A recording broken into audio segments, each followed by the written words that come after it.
particular talk on navigating trauma.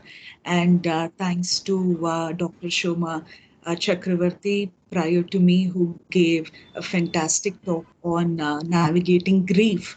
So trauma and grief are interrelated, and good to see Shoma, I think, after almost a decade now. So it's fantastic feeling. Thanks, Shoma. So let's start. Deep, we could go to the next slide.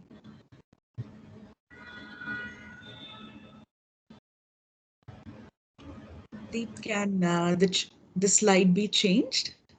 Yeah.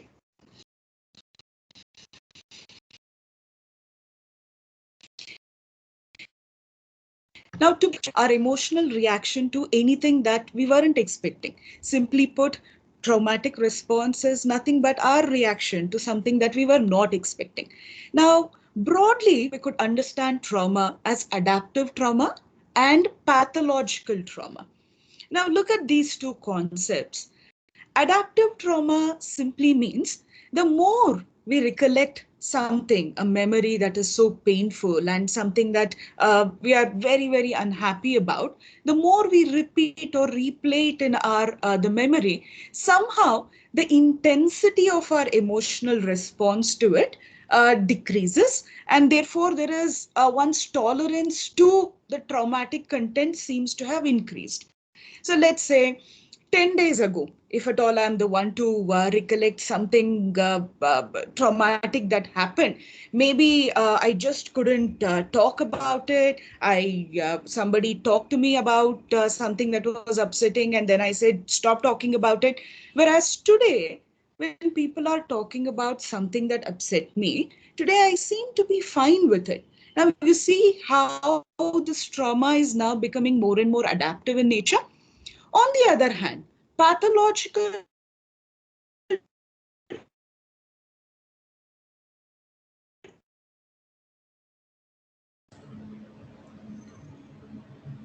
I think we lost you there.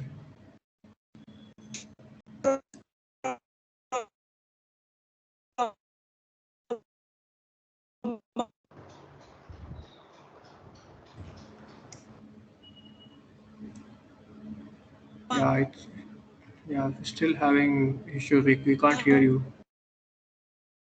Oh, were you not able to hear me at all throughout? So from pathological trauma, that's where it started. Uh, Okay. So now is it fine? yes. Okay. So I've also turned off my video in case that's going to, help. So look at pathological trauma. Now, in pathological trauma, what would happen is the more we replay the memory of something that's upsetting us, the more distress it causes. As time passes, the more I recollect, the more distress it causes. And therefore, maybe each of us might have a tendency to avoid it. Now, that would be an example of pathological trauma. Now, what's the difference between adaptive trauma and pathological trauma? We are all exposed to events that could potentially have traumatic effect on us, right? In adaptive trauma, what happens is as time passes, when the memory resurfaces, we may have a tendency to feel, okay, it's all right. No problem. It has happened. I'm hurt with it. I have grieved for it. But then the memory in itself wouldn't trigger intense emotional responses. Whereas in pathological trauma, as time passes, and the memory replays, my hyperarousal or the avoidance to that particular memory in itself increases. So therefore, if you're experiencing adaptive trauma, maybe by self-care, we could be managing it ourselves. But if you feel that what you're experiencing is pathological trauma, it's certainly suggested that you seek professional help. Now let's move on. Yeah. Now look at this particular slide. This I shall use to talk about what could be potential cause for a traumatic response. I'm using this particular model that's proposed by Carl Albrecht. He calls it feararchy, the hierarchy of fear. Now, anything that we are afraid of, and when we experience that in an unexpected manner, trauma could be our reaction to that particular experience. Now, he has made a pyramid out of all the possible fears that we may have. Look at what's at the base of the pyramid. What we have is the fear of extinction. Can any of you maybe on the chat mode put your responses to what examples could come for fear of extinction? Fear of extinction is death, right? Yeah, what all could come there? Sometimes of our own death, of the death of our loved ones, or it could be of a pet that we loved intensely. Now, fear of extinction refers to the fear that we might have regarding death.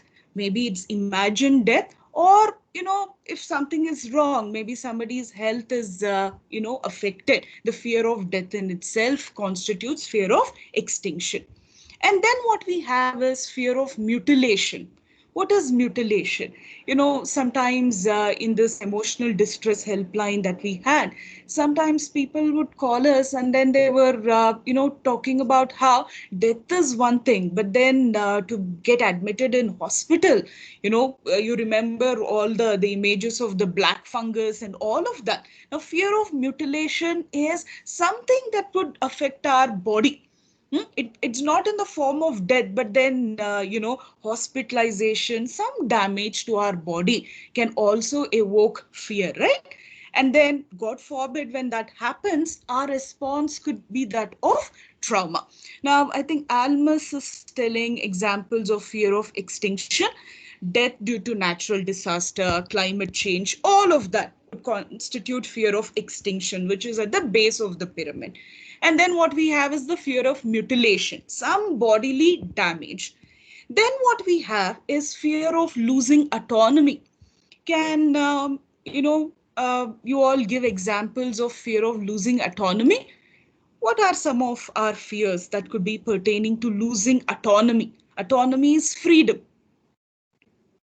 What could it be? If anybody would like to type on the chat, or if you wish to unmute and talk. Fear of losing autonomy. Yes, like Deep Patel is saying, loss of financial independence. Now, in the event that it happens, sometimes trauma could be our response to that particular event. Loss of financial independence can certainly be one of our fears of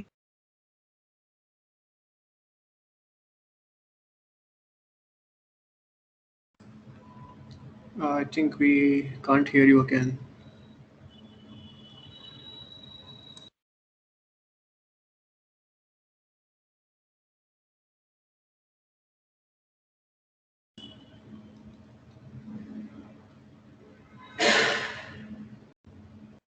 Yeah, I think we still can't hear you. now. Yes, now I think now we can hear you. Yes. Yeah, sure. I'm sorry, I'm unable to, figure out the reason for why such a problem. I think there are so many comments on the chat mode. Forced marriages, definitely, right? Forced marriages, any marriage against a will could be fear of losing autonomy, not having the autonomy to choose. That in itself is a source of fear, and therefore that in itself could be a source of potential trauma.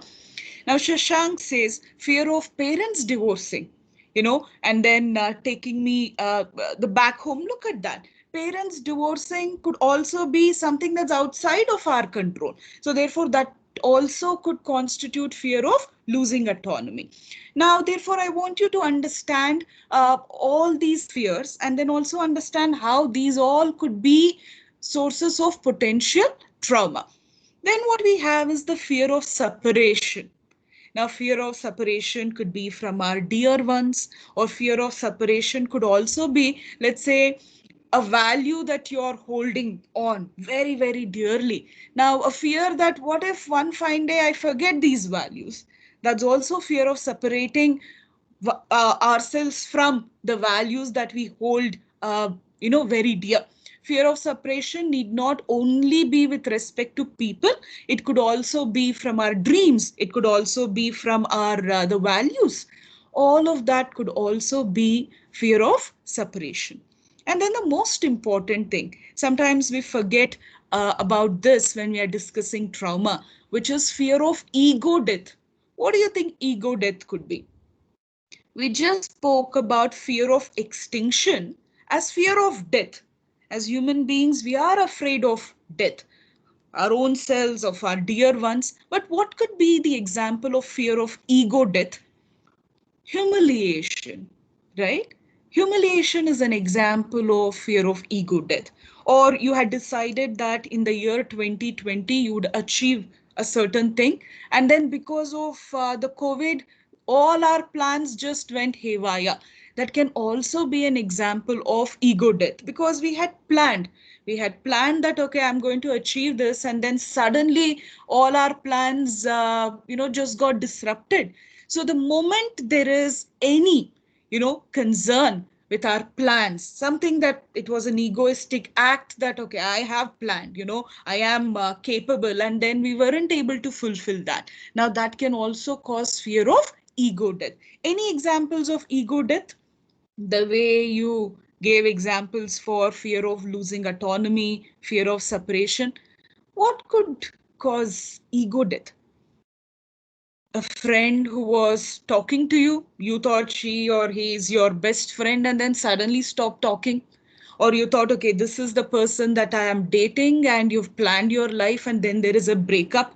Or Shashank says saying something foolish, and in a meeting, suddenly that's like an ego death, right? That can also result in an experience of trauma. Shalene says ego death, an example is the insult. Sometimes somebody that we thought would never insult us insulted us. Now that can also cause ego death. So now what I'm trying to say using Karl Albrecht's hierarchy is anything that is a potential source of fear in us can also be a potential source of trauma. Hmm? Now Tanuj says, when my experimentation turns out to be wrong. Look at that.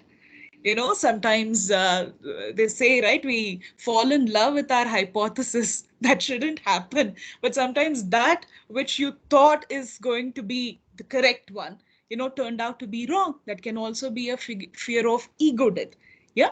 So please remember this. The point is that which can be a potential source of fear can also be a potential source of trauma. Now that's something that I want you to remember. Now, let's move on to the next slide. Now, Vishnu says when expectation don't match the reality, yes, our response could be that of trauma. Deep, can you please change the slide? Okay. Now, we'll quickly have a look at the symptoms of trauma. Would that be okay?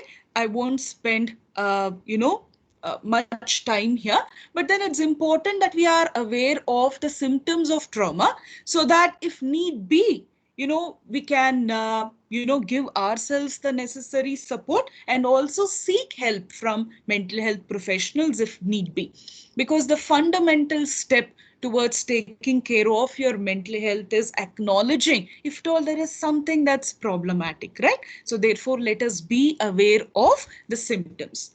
Now look at the first category of symptoms of trauma: intrusive memories. What does this mean? You don't want to recollect, but then a hurtful incident, a painful memory keeps on resurfacing. And how does that happen? Look at this: recurrent unwanted distressing memories of the traumatic event.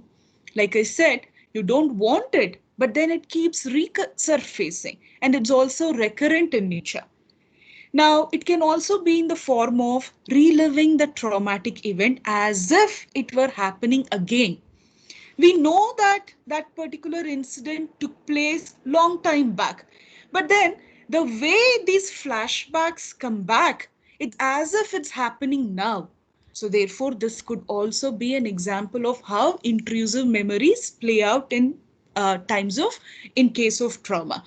Now, the other possible the symptom could be in the form of upsetting dreams or nightmares about the traumatic event. Now, my doctoral work, which is ongoing, is on women who burn themselves, an extreme, form of self-harm, right? Women who burn themselves. Sometimes even after a year after that particular traumatic event, sometimes they say, I still get those dreams and nightmares about that incident that took place. So you see, it's an intrusive memory. It's not something when you're wide awake, but then when you're sleeping, it's resulting in the form of dreams and nightmares. And then it could also be in the form of severe emotional distress, yeah, or a physical reaction to something that reminds you of the traumatic event. Say, for instance, I mean, these are examples sometimes might rake up unpleasant memories. But let's say, here was a puppy that you really loved, and then the puppy is no more. Now, whenever you see any other dog, maybe in the campus or near your the place, now once again you're experiencing emotional distress. Now, all of these symptoms are indicative of how there is intrusive memories that is playing out as a symptom of trauma. I hope there is clarity. Let's move on to the other set of symptoms that are associated with trauma. Now, the first category of symptoms were intrusive memories, right? Now, the second set of, the symptoms could be pertaining to avoidance. Now, what does avoidance mean? Avoidance mean trying to avoid thinking or talking about the traumatic event. Now, that means it's obviously an indication that you're finding it difficult to deal with the traumatic event, right? Because you don't want to think about it, you don't want to talk about it. Yes, of course, it takes time. But let's say even 6 months after that particular incident, also you're not able to talk about it, or you're unable to think about it. And the moment you think about it, you experience severe emotional distress in the form of grief, or then, anger. All of these are symptomatic of avoidance. Then it could also manifest in the form of avoiding places, avoiding activities or people that remind you of the there, or sometimes the activity that was associated with that particular traumatic event you don't want to. Some of you were talking about how telling something foolish in a meeting. Now the next time somebody says, "Arey, there is a meeting," you're like, "Oh my god, I don't want to be there. I hope at least in that room this meeting does not take place." You see? Or with the same set of people who remind you of the traumatic event you wish to avoid. Now, all of these are also symptoms of, trauma. Now, we've spoken about intrusive memories and we've spoken about avoidance. Now, let's move on to the third set of the symptoms when it comes to trauma. Yeah, look at this. Now, negative changes in thinking and mood. There could also be certain attitudinal changes. There could also be certain changes in the manner you think after having this exposure to a traumatic event. What could happen? You could develop negative thoughts about yourself, other people, or the world. Look at this. You can develop what? Negative thoughts about your own self. Something like that of, if I had to go through this means maybe I'm unlucky. Or sometimes also about people, depending on what the nature of the traumatic event was, and also towards the world. That could be the first set of the negative changes in thinking and mood. Then there could also be severe experience of hopelessness about the future. Hopelessness means what? I'm sure things won't improve in the future. Nobody can help me. A sense of helplessness, hopelessness can seep in about the future after this experience of a traumatic event. Then there could also be experiences of memory related problems. What does that mean? Something traumatic happened, but then you don't exactly remember important aspects of traumatic event. It's as if the incident occurred, it occurred, but then the details of that particular incident you seem to have forgotten. You don't recollect. So when people are asking you to tell about what happened, you are unable to verbalize it because you're unable to recollect it with clarity. The next one, Difficulty maintaining close relationships. As much as you believe and you understand you require social support, but then you find it difficult to maintain close relationships also because you're worried that, the moment I talk to somebody, they might once again rake up memories about what happened, and I don't want anybody to be talking about that particular traumatic event. Or sometimes there could also be a feeling that, I am disengaged, detached from family and friends. It's as if, yes, you are with them, you are physically present with them, but then you somehow seem to believe that you're emotionally disconnected. Or the other set of negative changes in thinking and the mood can result in lack of interest in any activities that you once enjoyed. Hmm? See, now I want you to be careful. These are all the symptoms that all of us might have experienced at some point in time. But then what we need to remember is, for how long did I continue to feel like this? Are you all okay? There are 4 things I want you to remember, because I know when we are talking about symptoms, right?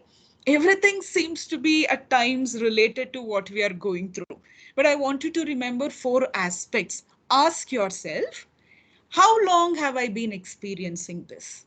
Which is the duration. Are you all listening to me? The duration. How long have you been experiencing it? Is it just a week after something unpleasant that happened? Understandable, right? If it is just a week time or a month because of the traumatic nature of the incident, if it's for about a month, for about a week, it's understandable. So duration, ask yourself. Then also, how frequently does this happen? Frequency, meaning how often does this happen? You remember I was talking to you earlier about dreams and nightmares?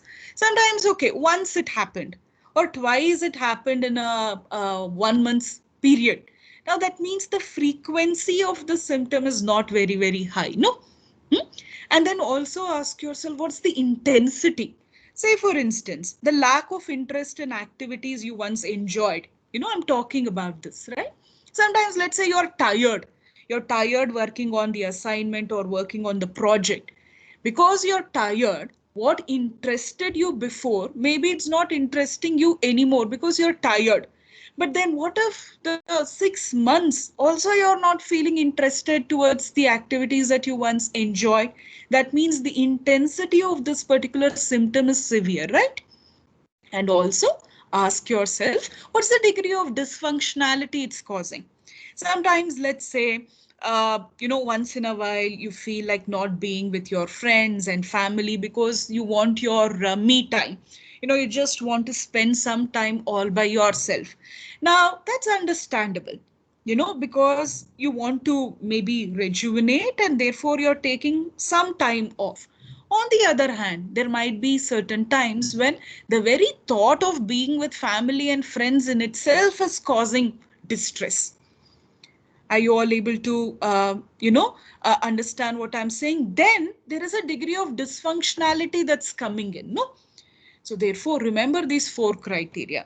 Ask yourself if at all you're in a position to process these thoughts. Otherwise, you could process these thoughts with a therapist. Ask yourself, how long have I been experiencing these symptoms? Duration. And how often am I experiencing these symptoms? The frequency. And how intense it is. How severely do I feel all of this? That's the intensity. And is it happening once in a while? And am I able to function even with these problems? Or is it causing dysfunctionality? Now, if any of these, if you feel that it is severe, I would strongly recommend you please seek psychological, the support. Let me continue. I hope there was clarity with these 4 criteria. Lack of interest in activities that you once enjoyed, or difficulty experiencing positive emotions. You feel as if these positive emotions have just left your mind space. You are incapable of experiencing this, or feeling emotionally numb. What is this emotional numbness? There has been a loss, something unpleasant has happened, but you're not able to feel a thing. You're not able to feel anything. So therefore, this could also be, symptom of, a traumatic response from our side. Let's move on to the next set of symptoms. Look at this. Now, these are certain changes in physical and emotional reactions, okay, after that particular traumatic incident. Being easily startled or frightened. Being easily startled or frightened means, let's say you're working on something on your laptop. Somebody just knocked on the door, and then suddenly you have such a startled response. Usually we are like, okay, we say come in, but now suddenly everything seems to scare us. Let us be careful about it.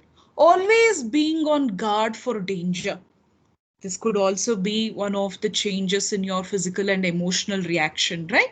Now, there is this sense of, the world is a dangerous place. If that incident can happen, this too, anything can happen.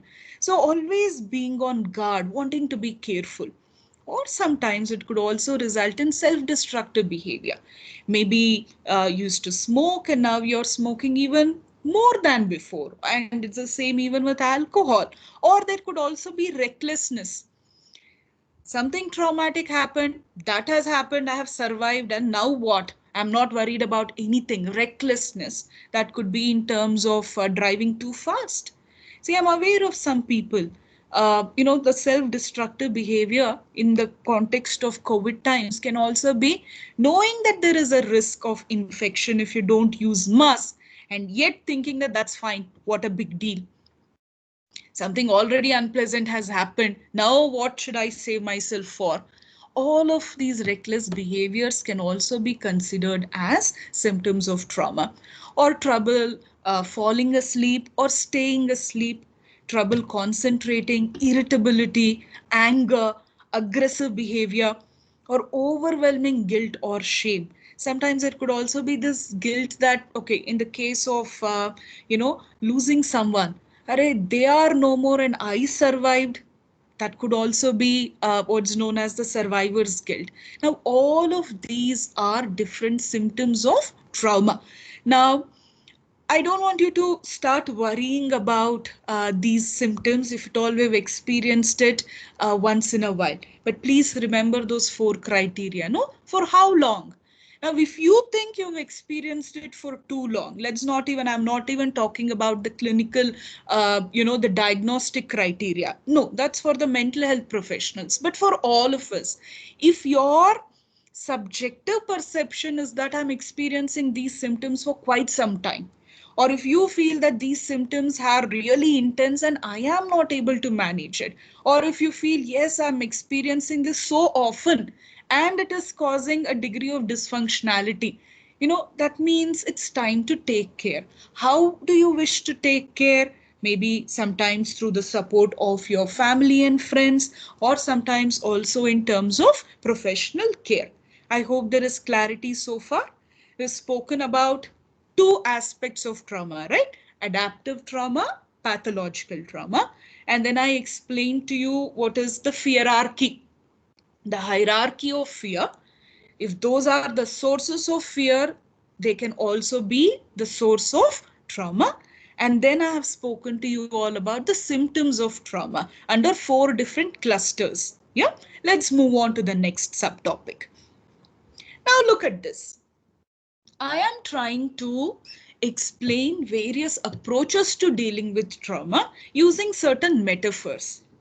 Are you all listening? I'm trying to explain various ways of dealing with trauma that people think, okay, this is the best way to deal with trauma using 4 metaphors. Look at the first picture. Now, would anybody like to tell me on the chat mode, what do you think that picture is trying to communicate? This is one approach to dealing with trauma, not an ideal approach. Definitely not an ideal approach to dealing with trauma, but some people think this is the way it should be dealt. What could it be? Erasing, forgetting the past. Yes, Deep says erasing, forgetting the past. Some people believe not thinking about what has happened. Shashank, that's the next picture. I'll come there, Shashank, about this vomiting thing. Whereas the first picture is some people believe not dealing with trauma is the best way to deal with trauma. Meaning, I don't want to address it. I don't want to talk about it. I don't want to work on it. If you do not work on it, that means, the memory in itself will get erased. I don't think that's going to happen, right? Sometimes, in my line of work, where we work with several survivors of abuse, right, of interpersonal abuse, sometimes the parents of, let's say, here is a 21-year-old, an individual, a college-going student, was sexually harassed, let's say. The parents sometimes believe that if we talk to her about that incident, then it's going to be traumatic. Let's not talk to her at all. If we don't talk to her at all, then, like many of you are saying, then the memory will get erased. Look at that. But that's not, an ideal way to deal with trauma, right? A lot of times when individuals are living with others who believe in this approach to dealing with trauma, individuals suffering trauma would end up feeling they're not cared for. Yeah. So if we know somebody who's going through a difficult circumstance, let's not believe that if we don't talk only, then the memory will go. That's the first one. Okay. Now, the second approach to trauma, dealing with trauma, there are some who believe like this vomiting. Many of you said the purging. What's that? Everything that you've been through, let everything out at once.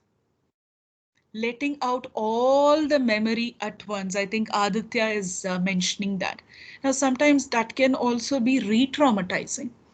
I'll tell you, sometimes in the legal system, right? Here is somebody who's experienced a traumatic incident, maybe something sexual assault or anything. They'll ask, tell everything, what happened, how it happened.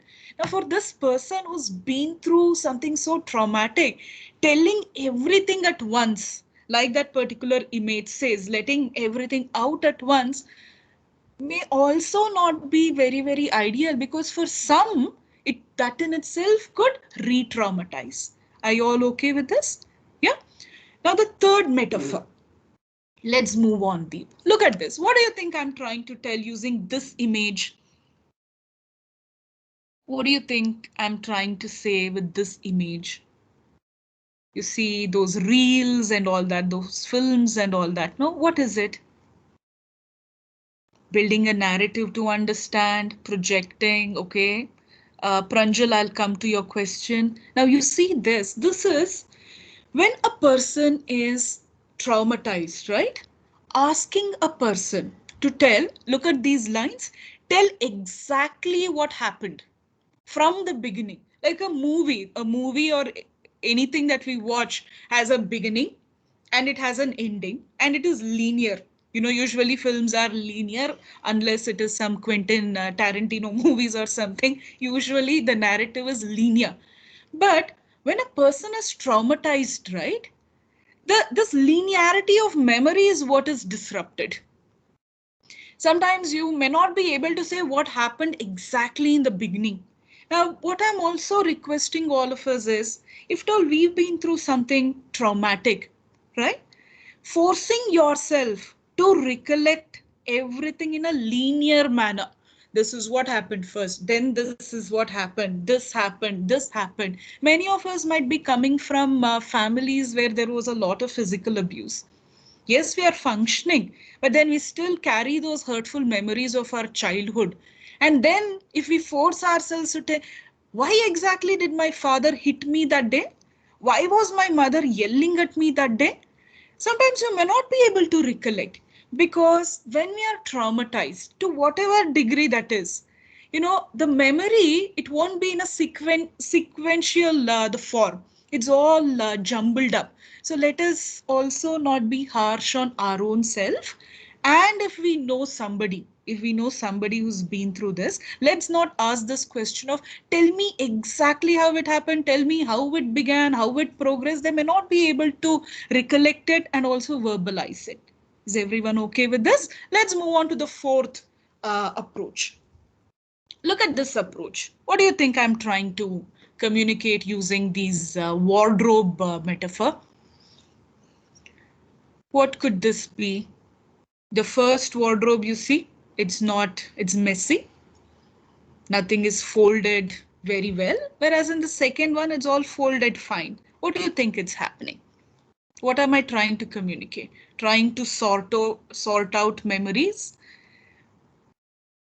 Okay, Aditya says, why are all the, we are not reinforcing, but then Aditya, when you say we are not trying to reinforce memories, but then we're trying to address it so that the person can, move on, can move on, trying to come to terms with the past and address it rationally. That's fine. Now look at this.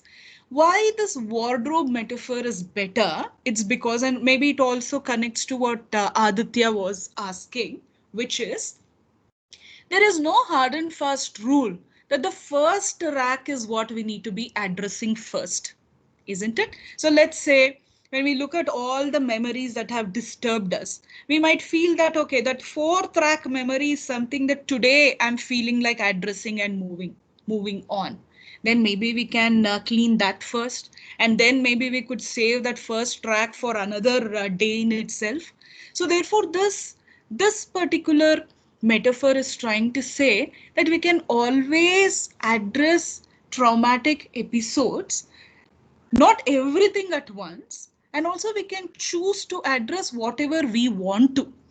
Now, if at all, like Aditya is saying, you don't want to address that, that's fine today. You can always shut the, the wardrobe, the door, and then save it for another day. But then we need to keep ourselves functional. So therefore, giving time, giving space for individuals to choose what would they like to address with respect to their trauma, that's very, very essential. I hope there is clarity. Let's move on, Deep. Let's go to look at this.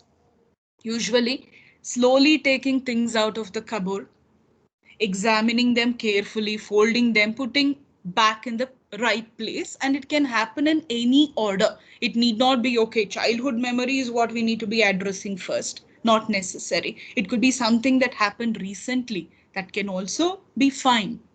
Let us be easy on our own self. Okay, let's move on. Now look at this. These could be the long-term trauma responses sometimes.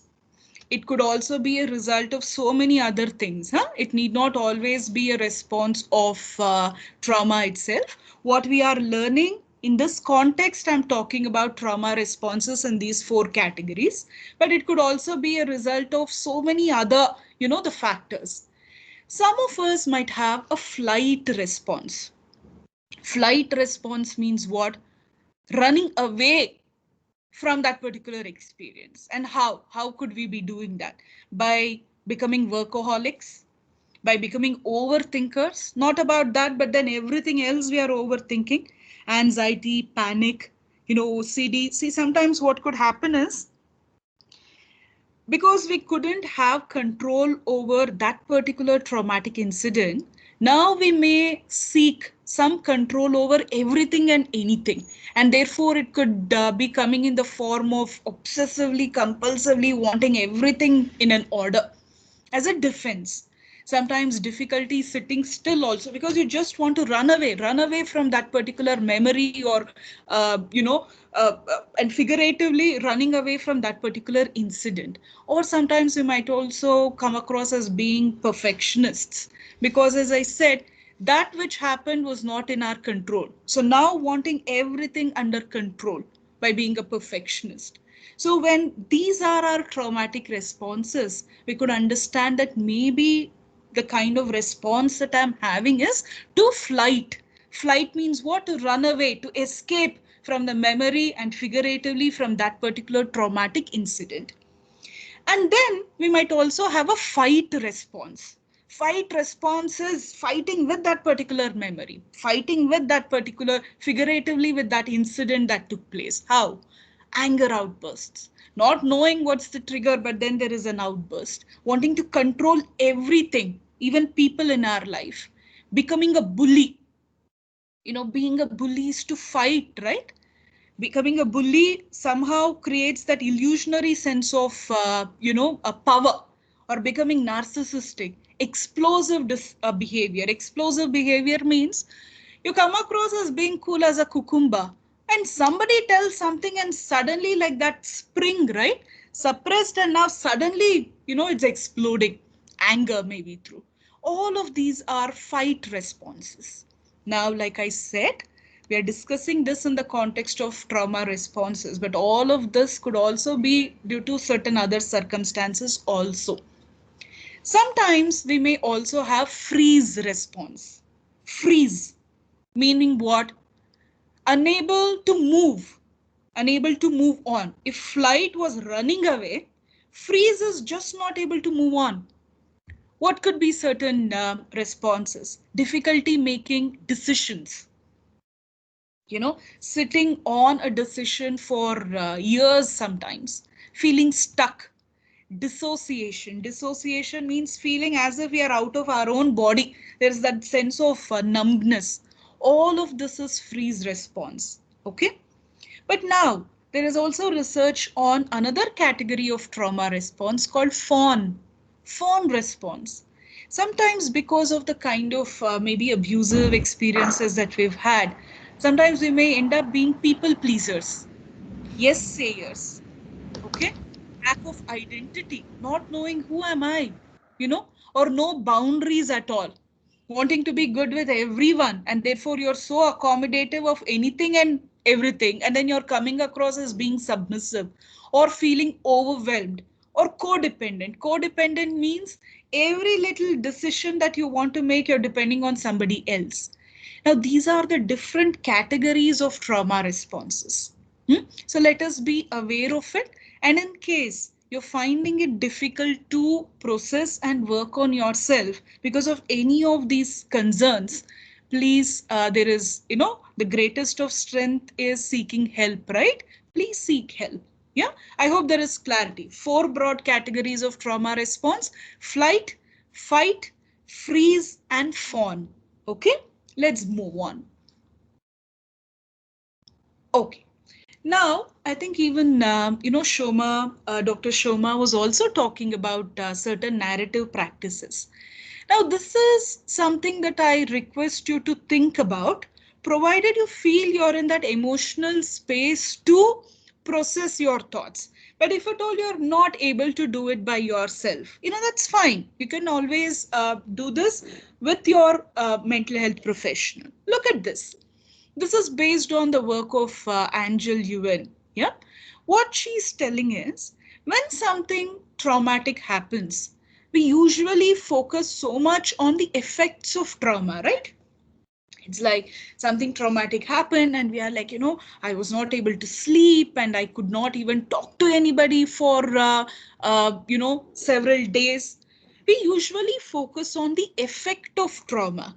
But what we can also be doing is focusing on the responses to trauma. That means instead of looking at ourselves as passive victims of circumstances, we can look at ourselves as active survivors.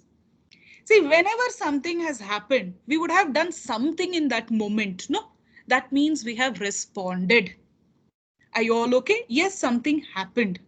Instead of looking at ourselves as victims of passive circumstances, wherein situation happened and I was there, instead, trying to also recollect when that happened, what did I do?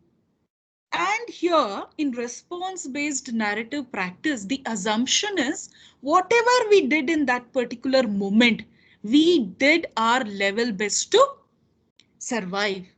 That means whatever we did served the purpose well. That's the assumption. So what should we be focusing on? Responses to trauma. Okay, so let's say here was someone when somebody started to yell and we talked about ego death, right? Somebody insulted us. And then maybe the next 1 hour we went to the bathroom, locked ourselves and we didn't want to come out. It might seem like we escaped. But what we did was a survival response, right? We wanted to shut ourselves from the person who was yelling at us. Whatever you did saved you from further trauma, isn't it? So you distracted yourself by entering into a cocoon zone. Why did you do that? So that you didn't stay long enough there and get traumatized even more. So let's always pay attention to the response to trauma, not just the effect of trauma. Let's move on. Now, before that, Deep, could you tell me how many minutes do I have? Yeah, you have about 10 minutes. Sure, sure. Now look at this. Response-based narrative practices mean we need to create a double-storied memory, because response is likely to create full memory than half memories of the trauma. No, instead of only trying to remember and make sense of what happened that day. Instead, we could focus on when whatever happened, what did I do? What did I do? Then maybe there is going to be a great deal of good to our own self-esteem. Let's move on. The next slide. Okay. See, now I know the slide looks like way too many words, but then let me explain that using a simple, the example. See, the first level, as I said, if you can process it by yourself, otherwise it's best we do it with a therapist.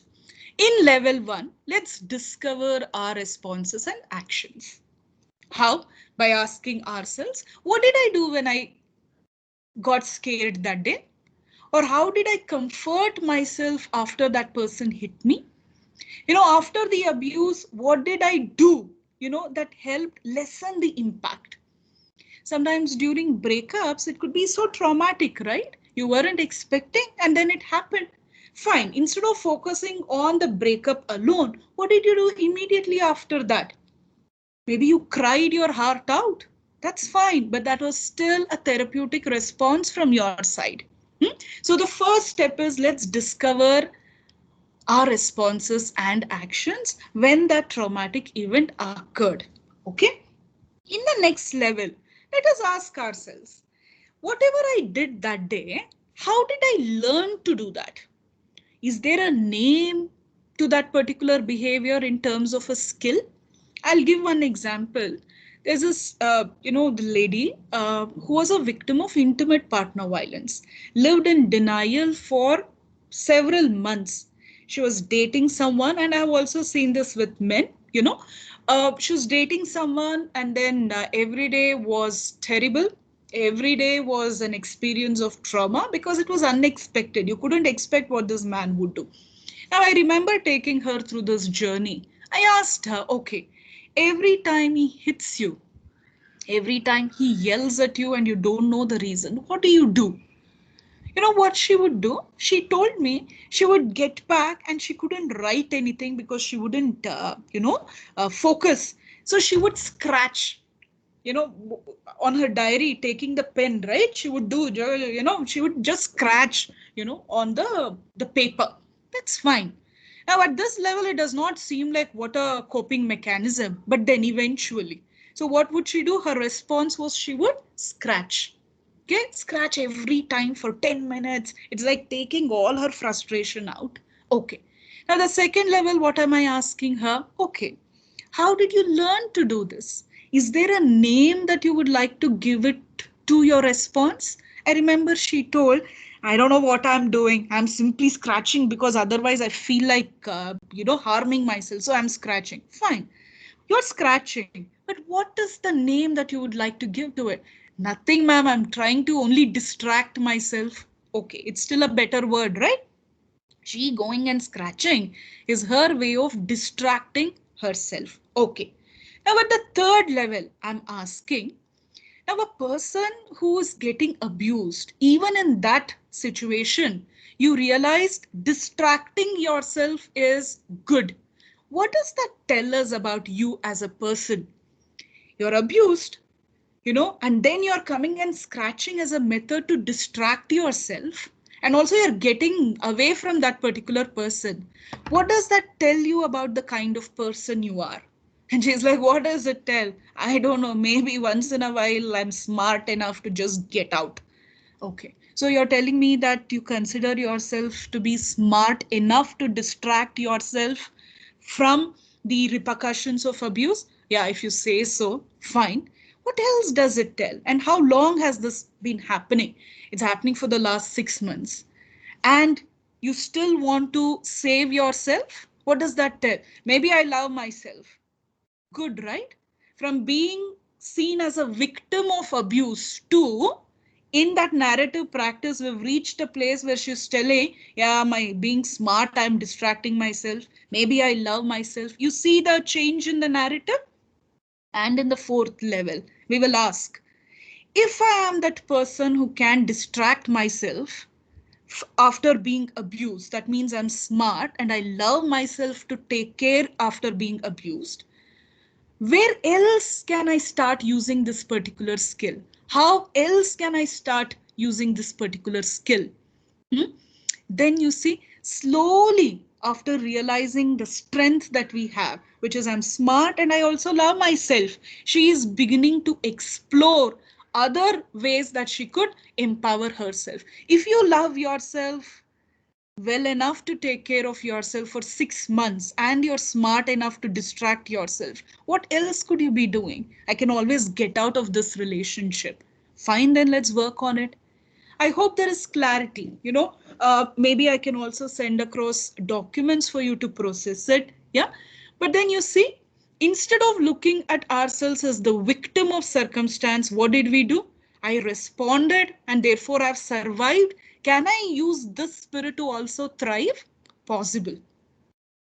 But what I'm requesting all of you to do is, if we have been through something traumatic, than focusing only on those half memories of the incident, can we start paying attention to what did I do? Even if we have fainted, even in that fainting response, what we did was protecting ourselves from further pain. No? You see, our body is still trying to tell us that you matter. So therefore, process your response. Would that be okay? Let me quickly move on to the next one then. Okay. Now, what I have done is not technicalizing anything, but then I've just come up with a set of self-care practices that I'm using the acronym of AWAKE. Okay, AWAKE. Now, depending on whatever interests you, because this is self-care, this is not, presentation on therapeutically how to work with trauma survivors, right? In your capacity, if you feel I've experienced certain traumatic incidents, what can I be doing to help myself cope? You could be engaging in any of these practices. Okay. First, awareness promoting practices. Awareness promoting practices means whatever helps you focus on the here and now, like mindfulness practices, your breathing exercises. The moment you're focusing on the breathing, then you're coming to the here and now, right? So awareness promoting simply means whatever helps you pay attention to the here and now. Because the problem with trauma is we've moved on physically from that experience, but mentally we are still stuck there in the past. So bringing ourselves to the present is essential. Awareness promoting. The next one is wisdom promoting practices. Wisdom promoting practices could mean anything that enhances our knowledge about what we are going. It could be in terms of listening to podcast or reading, but we need to do something. Then aim promoting practices. Aim promoting practices means beginning to focus on our self-care itself. Thinking about what should I do today to keep myself functioning. Yeah, today let me fix an appointment with the mental health professional. Today maybe I'm going to start eating better. Aim promoting. Make a list and then maybe you could start working. Kindness promoting practices. Kindness promoting practices means maybe being kind to our own self compassion, or to the others. That could also be one way that we begin our journey of healing. Then energy promoting practices, whatever, be it the physical energy, you do exercise, dancing, but you need to ask yourself, am I engaging in practices that are promoting my awareness, wisdom, aim, kindness, and energy? Can you please do that? Start with whatever appeals to you. trauma or grief or any other, an emotional journey that you're finding it difficult to manage, we could begin with some self-care practices such as what I've shared here. Let's move on, Deep. See now, in order to just, share with all of you certain quick practices, sometimes what's really needed is grounding ourselves to the here and now. I'm keeping it simple. Let's talk about few breathing techniques that you can do within 2 minutes, 3 minutes. Look at this. This is called finger breathing. Very simple. Whenever you're feeling, sometimes we feel scattered, right? We don't feel, we are collected. We feel scattered. Times like that, you could quickly engage in finger breathing. What do? Hold your hand, then breathe in when you're tracing your the finger, upward. Breathe out when you're tracing it downward. Breathe in, breathe out. How?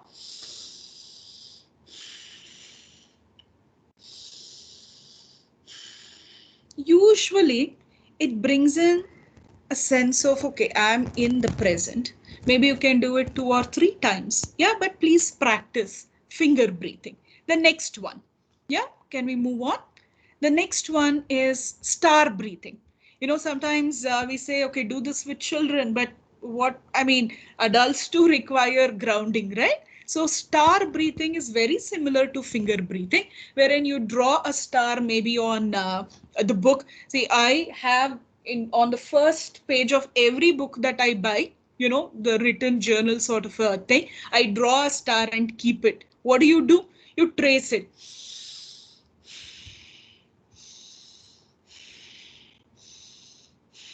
When you do that, we feel grounded. Grounded simply means we could be using multiple methods to feel grounded, but then we come to the here and now.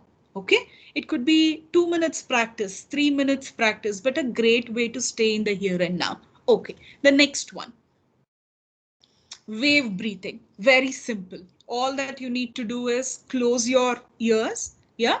And then when you breathe in and breathe out, it actually sounds like, that those waves, but this should not get us the memories of wanting to go to Goa and all during this pandemic. But try. What is wave breathing? You do this and pay attention to your breath, and it actually sounds as if, we are in front of, a beach and there are waves. Yeah. The next one. This is box breathing technique. You could do star breathing, finger breathing, beach breathing, the wave breathing, or the box breathing, depending on what appeals to you. What do? We are going to draw a box. When we move up like this, we inhale, hold the breath, exhale, hold the breath. Are you all okay?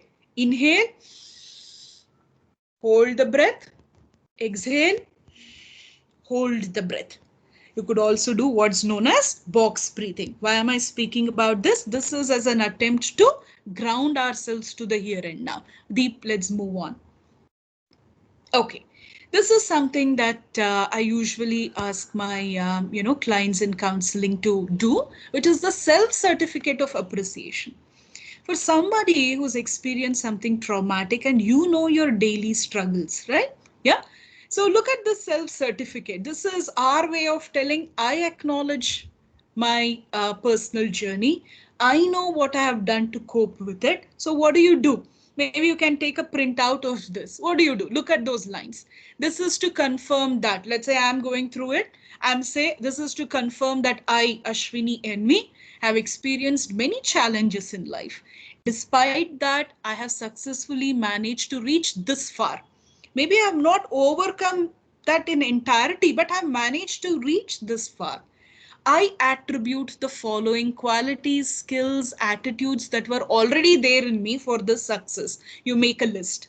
And then I must also acknowledge that due to these challenges, there have been many new learnings that have emerged, many new skills that I have learned. You're going to make a note of that also. And then you're going to say, I congratulate. In this case, I'm going to say, I congratulate Ashwini Envy for being certified by myself for possessing skills, qualities, attitudes to see through problems and challenges. I convey my sincere appreciation for possessing this ability. And then I'm saying this certificate is valid for a lifetime. And then you sign and you keep your own certificate, owner of this awesome self. You sign, and then this is what it says. Sometimes we need to honor our own personal journeys, right? And also a reminder of the proof that I've come this far, I've survived. I am no passive victim. If I have survived, then maybe if I take care of myself and also seek help, I can also thrive. So please have some ways to appreciate yourself for the journey that you've been through. And that is something that only you know. Yeah? Let's do this. Let's move on, Deep. Okay, see, I thought maybe this poem of Rumi, right? Look at this. He's talking about whatever be this human experience, allow emotions to come and go. Yeah, I'm going to make this quick. Look at this. He says, this human being is a guest house. Every morning, a new arrival, a joy, a depression, a meanness, some momentary awareness comes as an unexpected visitor. Welcome and entertain them all. Even if they are a crowd of sorrows who violently sweep your house empty of its furniture, still treat each guest honorably. He may be clearing you out for some new delight. The dark thought, the shame, the malice. Meet them at the door laughing and invite them in.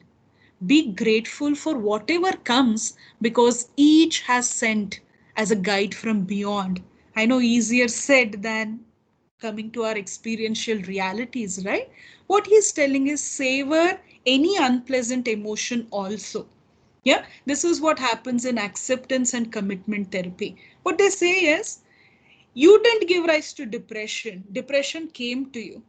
If it knows how to come, it also knows how to go. Any unpleasant emotion caused because of trauma, right?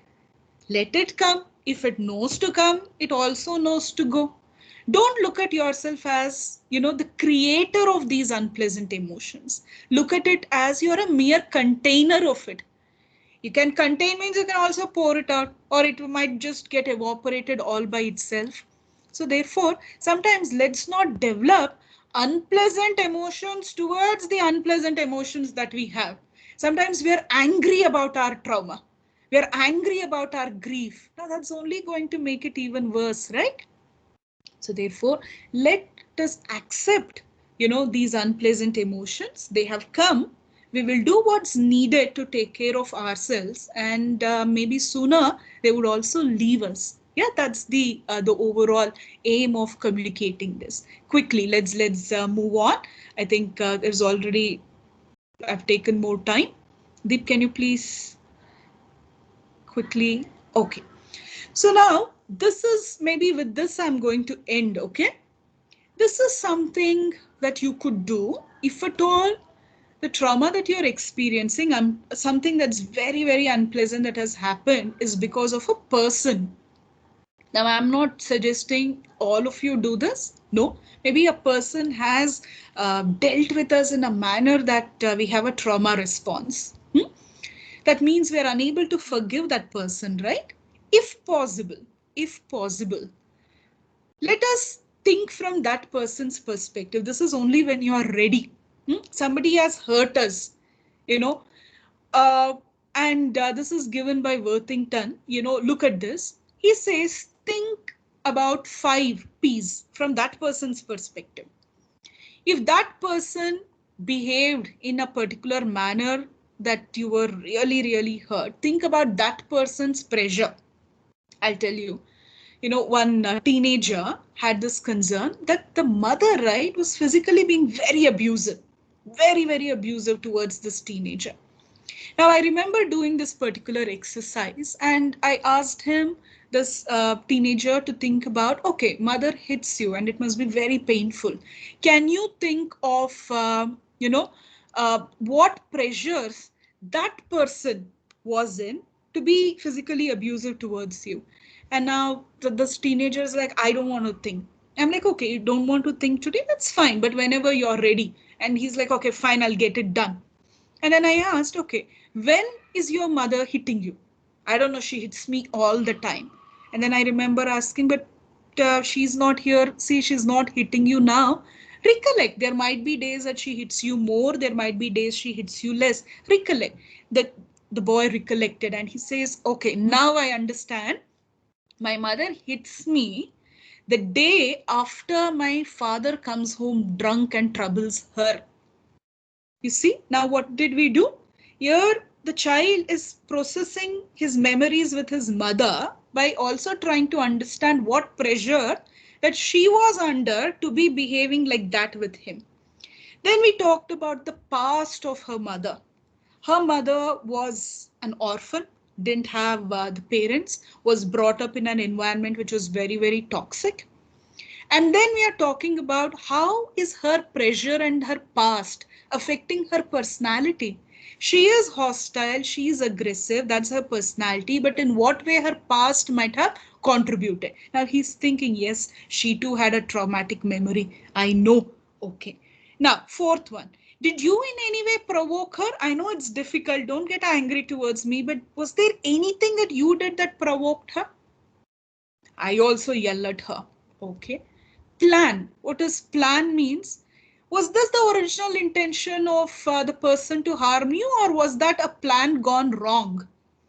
Now, usually when we encourage a person who's dealing with interpersonal conflicts, to think about the abuser's perspective along these, there is usually our perspective about that person broadens, and in turn we will be able to deal with our own emotions much better.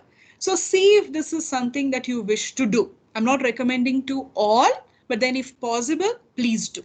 Let's quickly move on. Maybe you could. Okay. Now this is quickly, I think I'm telling quickly for so long. Now this is when you want to support somebody who has experienced trauma. This is coming from an institution called ECHO. Yeah. Space. You look at that picture. You please provide the person the space, Let us not say, okay, quickly recover. No, why are you taking so long? No, people require space and time when they're traumatized. Let us provide that safe space for that person to take the adequate time required to heal. Then predictability. What does that mean? Not everybody loves surprises. A person who's a trauma survivor definitely finds surprises really something pleasant. So don't give that person surprises. If anything, please nurture predictability.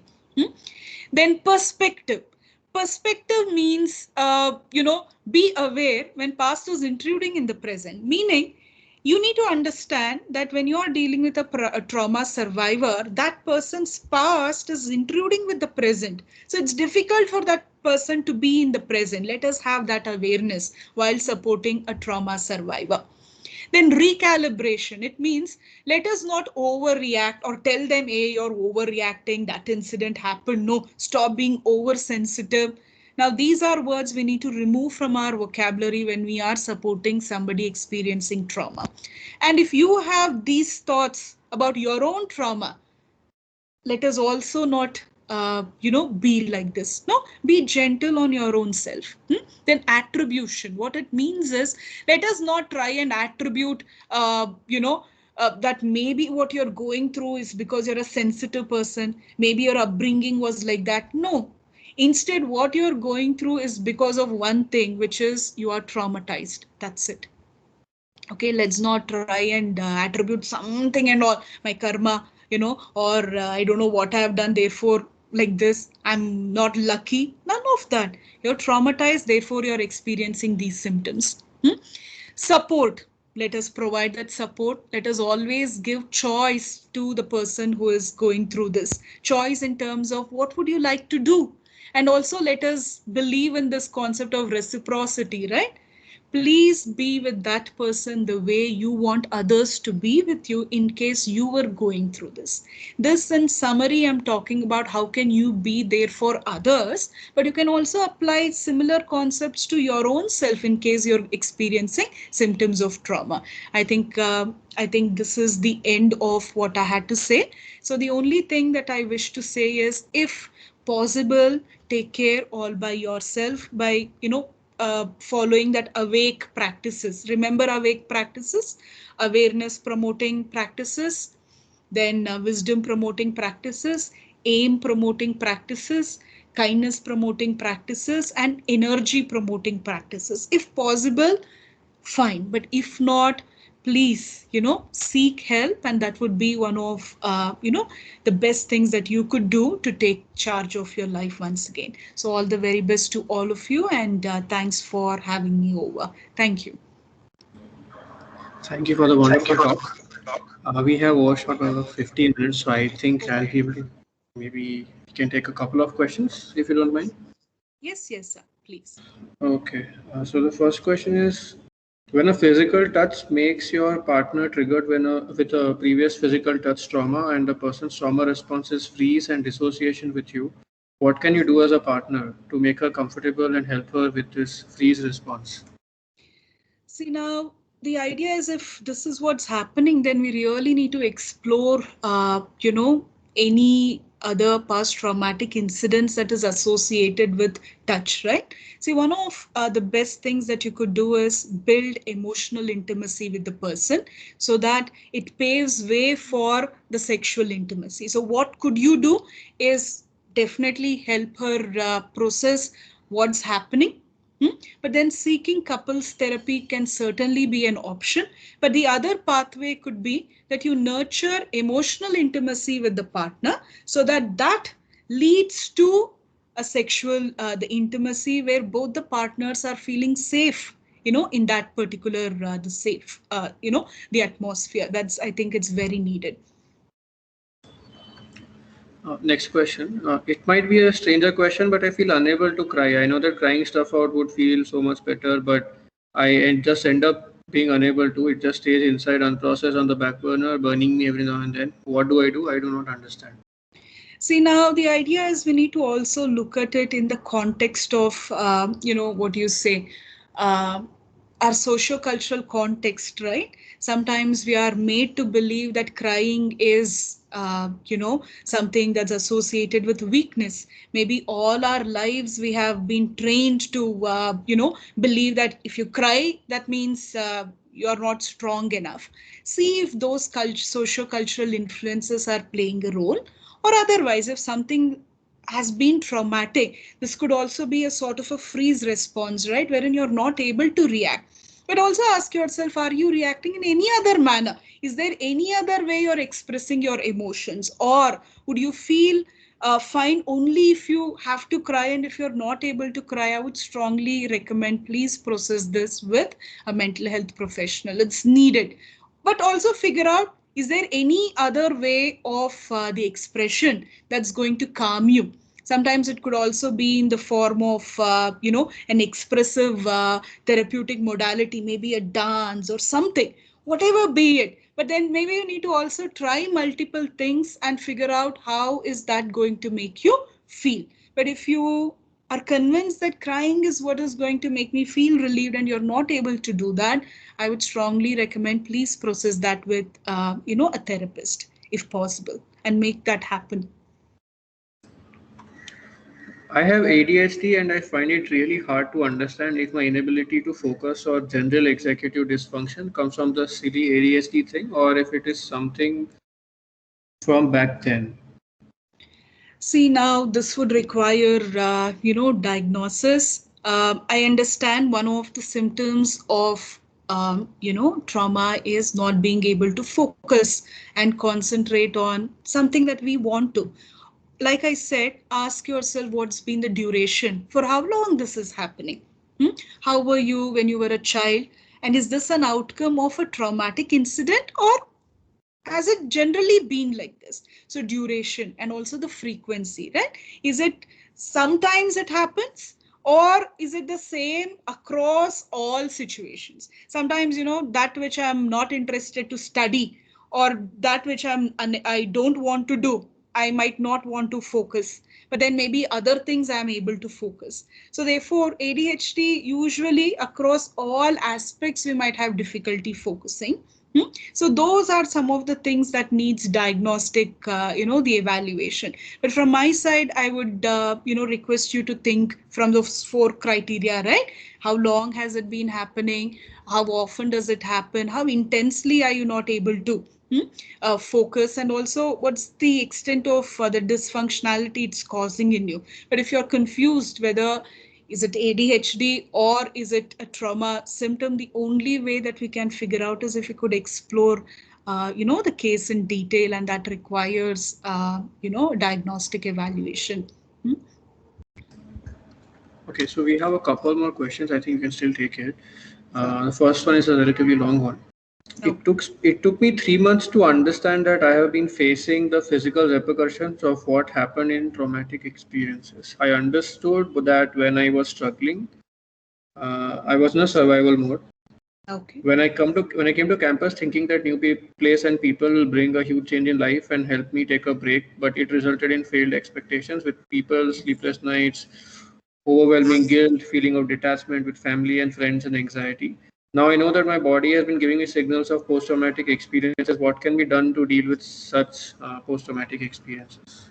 See, I mean, I know what I'll be sharing is something generic, right? Not, being aware of the case in its entirety, but start with grounding exercises. Sometimes one of the best ways to calm ourselves is bringing us to the here and now. No, I talked to you about several breathing exercises. Start doing that. Or if you're a morning person, begin to have morning routine. Have morning routines. I talked to you about those awake practices. Do something that brings you to here and now. Maybe 10 minutes of meditation or whatever, appeals to you. There are so many videos, through which you could really calm yourself. So awareness.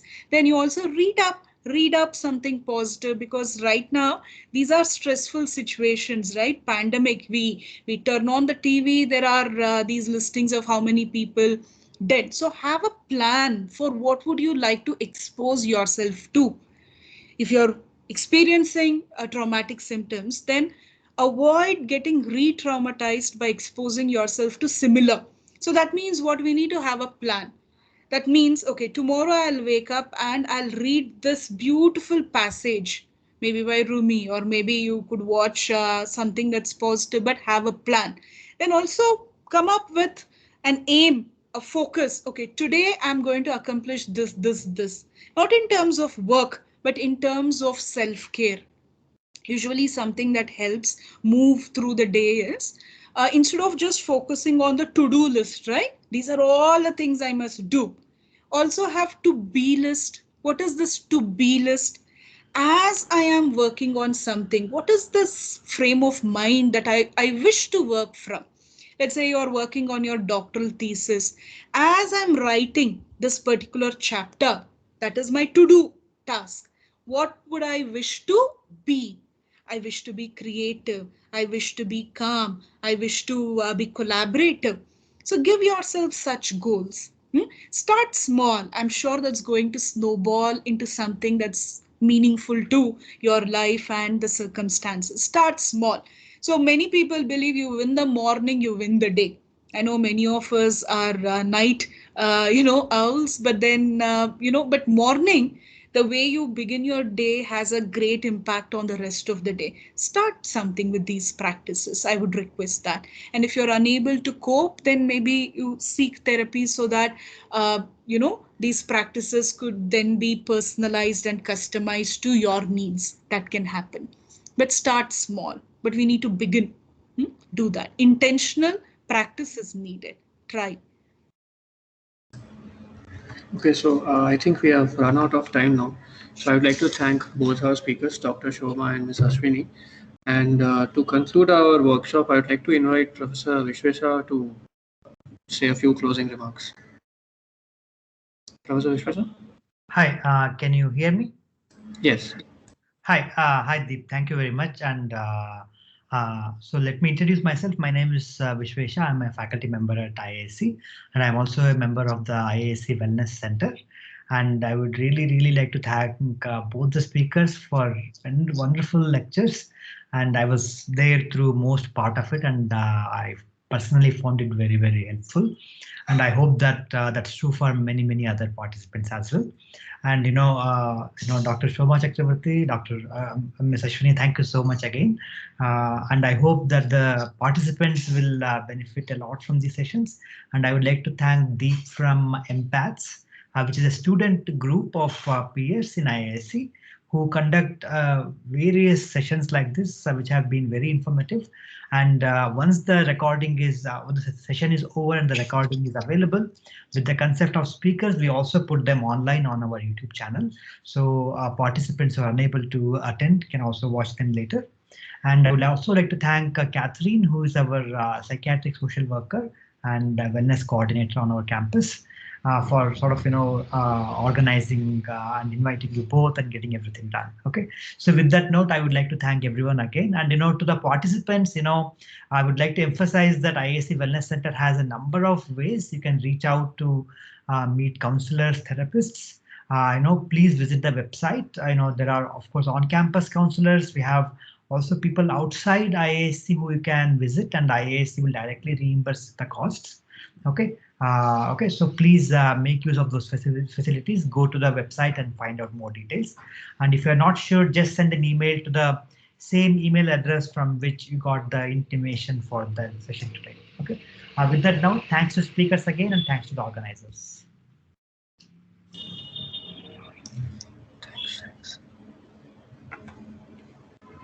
So I'll stop the recording now.